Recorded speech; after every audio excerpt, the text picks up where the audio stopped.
Many Catholics are actually somewhat confused about evolution. And when I've sort of asked in a non-scientific sampling, most Catholics think, well, the Church has no problem with evolution. I remember something that Pope John Paul said in the 1990s, and that's really enough for them.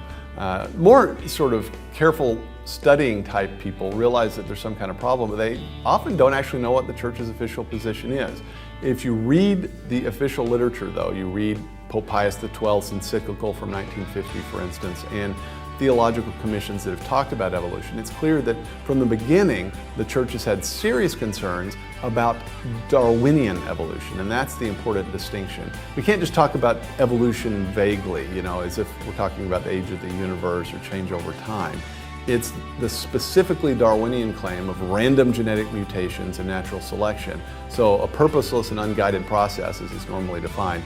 That's always been a problem for the Church. In fact, the Church explicitly says that's not the sort of thing we can believe. Catholics are free to entertain certainly various hypotheses about evolution, cosmic evolution, the idea that organisms share a common ancestor, but there's key Catholic claims that contradict with any kind of materialistic theory of evolution. First of all, that God had a specific plan and purpose in mind, not just for us, but for everyone.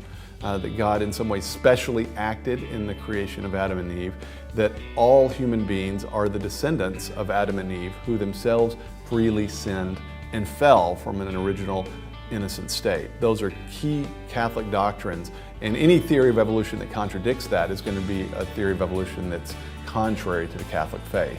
That's what the Church teaches. It's unfortunate that people don't know that more widely, but if you really study the issue, the Church's counsel is actually quite clear.